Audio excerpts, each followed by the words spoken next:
ശരണ്യയുടെ മുടിയിൽ പിടിച്ച് വലിച്ചിരിക്കുകയാണ് ജിൻഡോ. അത് തെറ്റ് തന്നെയാണ്. പ്രോപ്പർട്ടിയും നശീകരണം നടന്നിരിക്കുകയാണ്. ടാസ്കിനിടയിൽ പ്ലേറ്റുകളൊക്കെ താഴെ വീണ് പൊട്ടി. ശരണ്യയും ജിൻഡോയും കൂടെ ഒരു ഭയങ്കരമായിട്ടുള്ളൊരു അടി നടന്നു. ജിൻഡോയ്ക്ക് ഒന്നും മിണ്ടാൻ പറ്റിയില്ല, കാരണം തെറ്റ് ജിൻഡോയുടെ ഭാഗത്താണ്. പക്ഷേ ശരണ്യ ശരി വരെ അങ്ങോട്ട് പറഞ്ഞു. ശരണ്യയുടെ മുടിയിൽ പിടിച്ച് വലിച്ചെന്നൊക്കെ ഈ പറയുന്ന മുടി കേസ് 2-3 ഇൻസിഡൻസ് ആയിട്ട് ജിൻഡോയുടെ പേരിൽ വരുന്ന സെയിം സംഭവമാണ്. ജിൻഡോ തെറ്റുകാരനാണോ? ലൈവിൽ എന്താണ് നടന്നത്? നമ്മൾ പറഞ്ഞതുപോലെ തന്നെ ചലഞ്ചിങ് ടാസ്കിൽ ജയിച്ചത് ശരണ്യയുടെയും ഗബ്രിയുടെയും ടീമായിരുന്നു. വീണ്ടും അവർ തന്നെ പവർ റൂമിൻ്റെ അധികാരികളായി. ഞാൻ രാവിലെ തന്നെ നിങ്ങളോട് അപ്ഡേറ്റ് ചെയ്തിട്ടുണ്ടായിരുന്നു, ഞാൻ അറിഞ്ഞത് വെച്ച് അവരാണെന്നുള്ള കാര്യം. അപ്പോൾ ലൈവിൽ നടന്ന കുറച്ച് അപ്ഡേറ്റ്സ് പറയാനായിട്ടാണ് വന്നിരിക്കുന്നത്. Welcome back to Ansif Moonlight Media. I am Ansif. Video ആദ്യമായിട്ട് കാണുന്നവർ ചാനൽ സബ്സ്ക്രൈബ് ചെയ്യണം, വീഡിയോ ലൈക്ക് ചെയ്യണം, ഷെയർ ചെയ്യണം, കമൻറ്റ് ചെയ്യണം. അപ്പോൾ ലൈവിൽ അടുത്ത റൗണ്ട്, അതായത് നേരത്തെ ഞാൻ പറഞ്ഞു നിർത്തിയതല്ലാതെ വീണ്ടും ആ റൗണ്ടിൽ നിന്നും വീണ്ടും തുടങ്ങി. അതിനകത്ത് അൻസിബ ഔട്ടായി. അതിനുശേഷം വീണ്ടും അടുത്ത റൗണ്ട്. ആ റൗണ്ടിലാണ് ഈ പറയുന്ന പോലെ അടി നടക്കുന്നത്. ബാക്കി നിൽക്കുന്നത് ജിൻഡോ ഉണ്ട്, ശരണ്യുണ്ട്, ഗബ്രിയുണ്ട്, ജാസ്മിനുണ്ട്.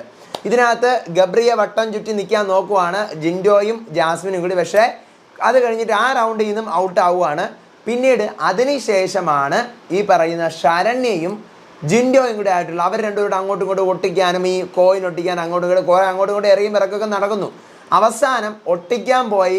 ശരണ്യയുടെ ദേഹത്ത് ഒട്ടിക്കുന്നുണ്ടോ എന്ന് കാണിക്കുന്നില്ല, ക്യാമറ കാണിക്കുന്നേ ഇല്ല.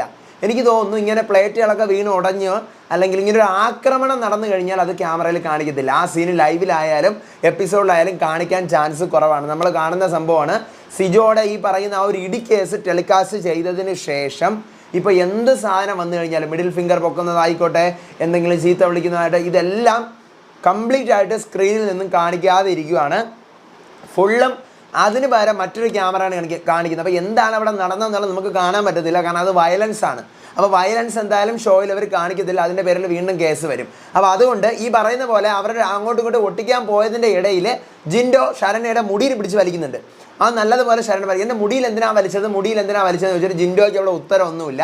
അപ്പോൾ ഇവർ രണ്ടുപേരുടെ ഒട്ടിക്കാൻ പോകുന്ന സമയത്ത് കയറി തട്ടിയിട്ട് അവിടെ ഇരിക്കുന്ന പ്ലേറ്റുകളൊക്കെ താഴെ വീണ് ഉടയുന്നുണ്ട്. രണ്ട് പ്ലേറ്റ് എന്തോ ഉടയുന്നുണ്ടെന്നാണ് തോന്നുന്നത്, കാരണം പ്ലേറ്റ് താഴെ പൊട്ടിക്കിടക്കുന്നതാണ് കാണുന്നത്. പക്ഷേ ഇവരുടെ ദേഹത്ത് എന്തോ കൊള്ളാത്തത് ഭാഗ്യം. എനിക്ക് തോന്നുന്നു ലാലേട്ടൻ വന്നിട്ട് ഈ കേസ് എടുത്ത് ചോദിക്കും. ഇത് ടെലികാസ്റ്റ് ചെയ്തില്ല എങ്കിൽ പോലും ആ സമയത്ത് എന്താണ് നടക്കുന്നതെന്ന് മറ്റൊരു ക്യാമറ കാണിക്കും. ജിൻഡോയും ശരണ്യയും കൂടെ ആയിട്ടുള്ള സംഭവം വേറൊരു ക്യാമറ കൂടെ ആയിരിക്കും. ഒന്നുകിൽ ദൂരത്തു നിന്നുള്ളൊരു വിഷൻ ആയിരിക്കും കാണിക്കുന്നത്, ഇല്ലെങ്കിൽ ഇവരുടെ ശബ്ദം മാത്രം നമുക്ക് കേൾക്കാൻ പറ്റും. വയലൻസ് ആയതുകൊണ്ട് എപ്പിസോഡിൽ ടെലികാസ്റ്റ് ചെയ്യില്ല, അതാണ് കാര്യം. അതുകൊണ്ടാണ് ലൈവിലും ഈ സാധനം ടെലികാസ്റ്റ് ചെയ്യാത്തത്. പ്ലേറ്റൊക്കെ വീണുടയുമ്പോൾ വീട്ടുകാർ ഞെട്ടി അവരുടെ അടുത്തോട്ട് ഓടുന്നുണ്ട്.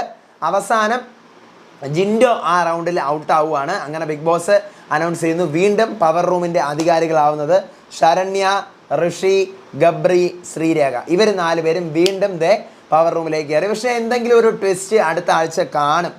50ാമത്തെ ഡേ കഴിഞ്ഞിട്ടുള്ള വീക്കെൻഡ് അല്ലേ, അപ്പോൾ എല്ലാവരും നോമിനേഷനിലാണെന്നോ അങ്ങനെ എന്തെങ്കിലും ഒരു ട്വിസ്റ്റ് കാണും. ഇപ്പോൾ 4ാമത്തെ തവണ പവർ റൂമിൽ വരുന്ന ആരെങ്കിലും ഉണ്ടോ വീണ്ടും അടുപ്പിച്ച്?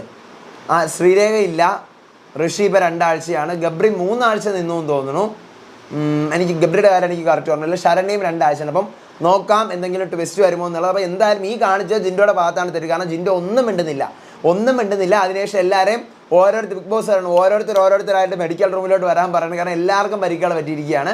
അങ്ങനെ എല്ലാവരും മെഡിക്കൽ റൂമിലേക്ക് പോയിക്കൊണ്ടിരിക്കുകയാണ്. ബാക്കി കാര്യങ്ങൾ ലൈവിൽ എന്തെങ്കിലും ഉണ്ടെങ്കിൽ ഞാൻ അറിയിക്കാം, അല്ലെങ്കിൽ ഞാൻ പ്രൊമോ അപ്ഡേറ്റ് ആയിട്ട് വരാം, എപ്പിസോഡ് റിവ്യൂ ആയിട്ട് വരാം. അപ്പോൾ ചാനൽ സബ്സ്ക്രൈബ് ചെയ്യണം, വീഡിയോ ലൈക്ക് ചെയ്യണം, കമൻറ്റ് എന്തായാലും ചെയ്യണം.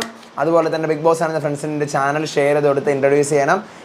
FB പേജും ഇൻസ്റ്റാ പേജ് ഫോളോ ചെയ്യാൻ അടുത്ത വീഡിയോ ആയിട്ട് വരാം, ബിഗ് ബോസിൻ്റെ വിശേഷമായിട്ട് വരാം. അപ്പോൾ അതുവരേക്കും ബൈ ആൻഡ് ടേക്ക് കെയർ.